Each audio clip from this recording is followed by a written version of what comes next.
What's up, guys? Alex here with Contractors Academy. We're wrapping up a job site here in Boulder, Colorado. This is one of our new crews. In today's video, we're going to go over the biggest questions we have building a contracting company from ground zero. One of the key factors of that is hiring employees and what we do, how we weed people out, and how we found the best people. Duty calls.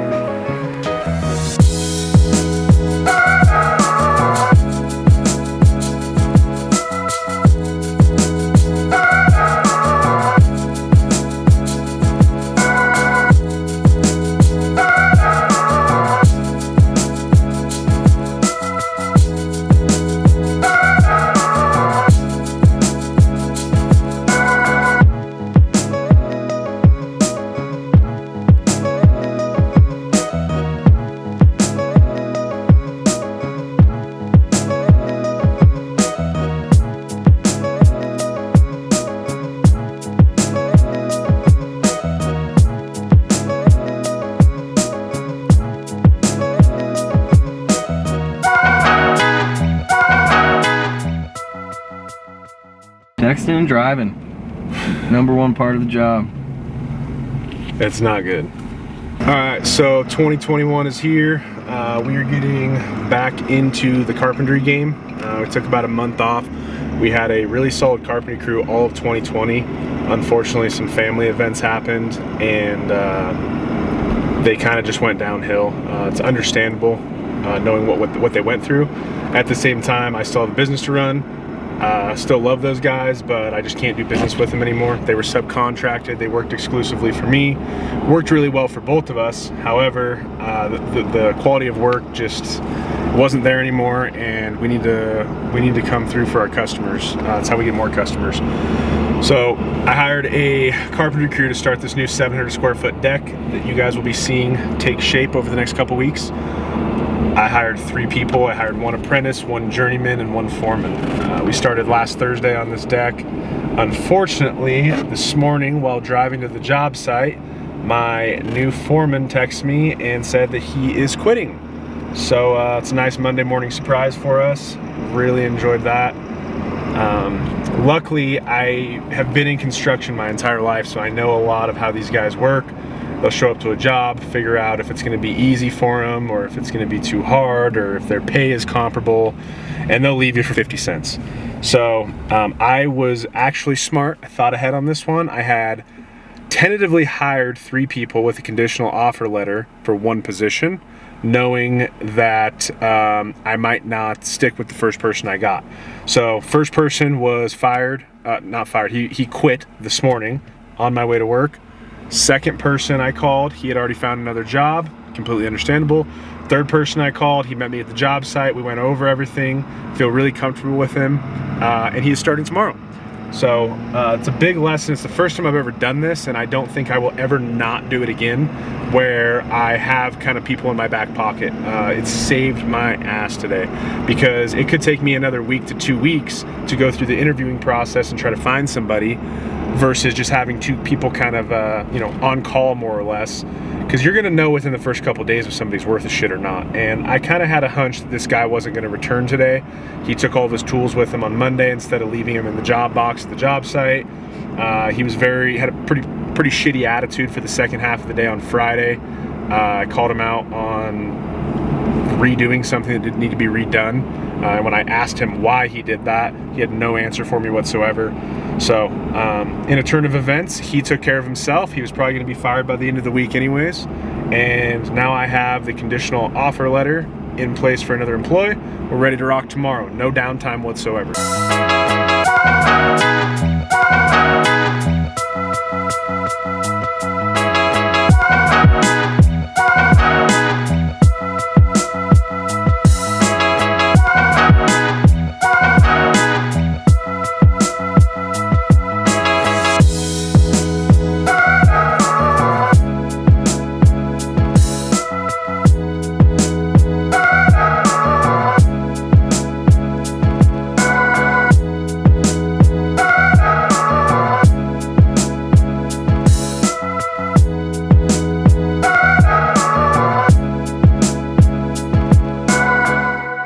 think one of the best ways to find great employees is to go to the great employees you have and say, hey, who do you got? Who do you know? Who have you worked with?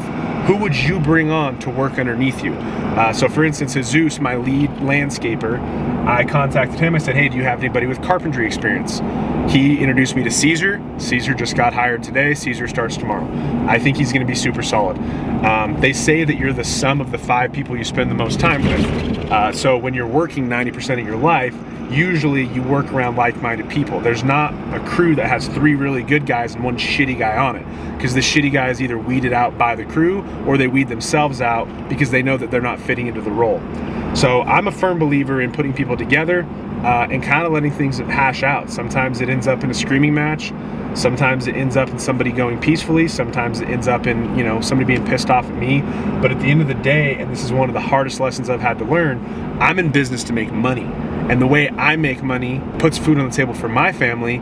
It also is how I put food on the table for my employees' family. So if I have one bad weed that infects the whole field, now I have a shit company and I have a bad culture. So my favorite form of hiring is hiring somebody that one of my employees knows and vouches for. Most of the time, people aren't going to put their neck on the line for a shitty person. It happens, people change, but for the most part, I've had a lot of success with that. I've used Indeed, I've used Monster, I've used LinkedIn. I don't think any of those work really well. My second favorite way of hiring people is posting ads on Facebook. And I don't make it sound like an easy job. I make it sound like this job is tough. It's something where you have to supply your own tools if you're on the carpentry crew. I don't want somebody to come in with no tools. I want them using their own tools and know the value of those tools. That way they're not just treating my tools like shit when they are using my tools. Another thing that I look for is somebody that can hold a conversation. I've interviewed people all the time and they don't speak. I need somebody that can speak, especially in a foreman role. If you can't speak to me and tell me about your life and what you've done, how are you going to go to a job site and tell a crew of 3 or 4 guys how to do their job appropriately, or give them ideas for the next step, smooth transitions, material orders, all that good stuff. So I've had a lot of success on Facebook as well.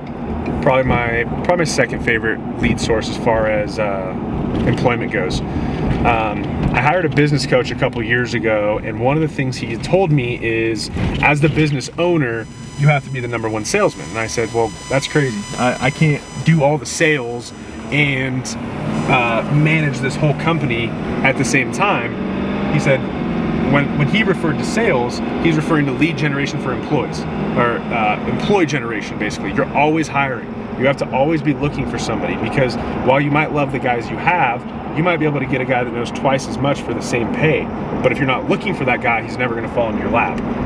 So that's something that I've been pretty diligent about over the last 4 or 5 months, is always being on the lookout for employees, making sure that, my ear's always to the street. If somebody is in a position in another company and they are no longer with that company, in my eyes, they're fair game. I'm not going to go out and poach employees for another company. That's not who I am. Would never do it. But if somebody quits and wants another job, and I know they're a solid employee, I'll absolutely go for them. Give them a shot.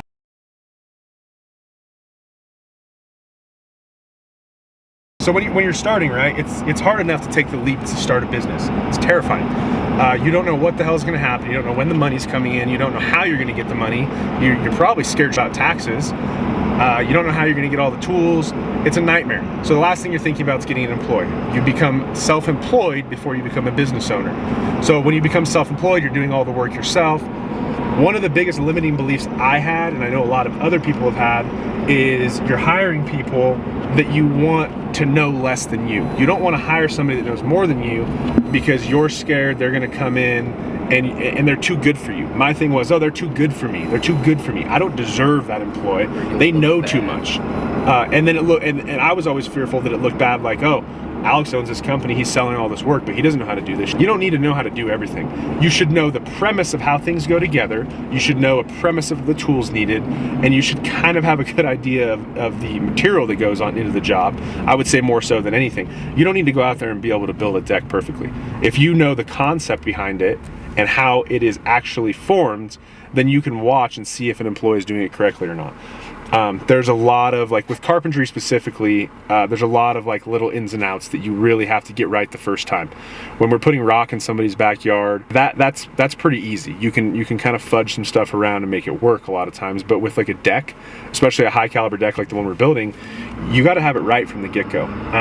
So one of my limiting beliefs was I don't deserve employees. I've finally broken that, but it's one of those things where, how do you find your first employee? Your first employee is probably not going to be an employee that sticks around very long, or it's going to be an employee that grows with the business, and you're going to have to bring people on top of him to run that crew. So my first employee ever was a family friend's son. I didn't know him at the time. He came in, he didn't know really anything. He had a little bit of a construction background in heating and air conditioning. I brought him on as a temporary employee. He was waiting to go get a job at another company, a heating and air conditioning company. So he wanted to work for me for like 3 months. He wanted to kind of work for me in the interim while he's waiting for this job. I was desperate for help, so I took that offer and ran with it. So basically, I kind of started riding around with him every day. We're going to the jobs, I'm working, he's working, I'm training him on everything. The nice part about that is if you have the knowledge when you're first starting and you're doing things on your own, you can train somebody that has good experience in the premise of construction. You can train them into the exact mold you want for that position, which is kind of what ended up happening with my main guy, Thomas. You know, I knew that the 3 months was coming up. I knew that he was going to be leaving me to go for the heating and air conditioning company. So the last month I knew I needed to keep Thomas, and I kind of started instilling my my vision to him. I told him where I wanted to take this company. I made him realize that it is possible to get there. He started for me, I think, at like $12, $13 an hour or something like that. And he's making great money now. He's very happy. He's been with me for 3.5 years. But I think that all started by trying to instill the vision. I'm very good with being able to see 3-4 years in the future, and I think a lot of people are only worried about tomorrow. So if you can kind of let them know, like, look, man, you know, we did at that point when Thomas started, the year before alone, I did $70,000 in sales. The first year with Thomas and a couple other key people, we did almost $500,000, and we've doubled in sales every year since then.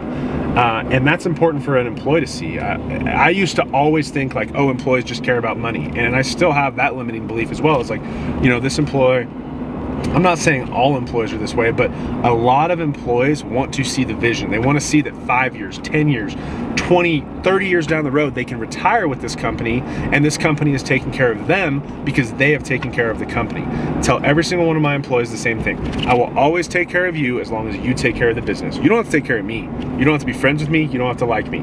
If you care about the business, you take care of the business will take care of you tenfold every single time. Hey guys, thanks for checking out the video. Hope it helped you. If you have any questions, please reach out. Don't forget to check the free cash flow sheet in the link below. Please like and subscribe for more videos. We'll see you at the next one.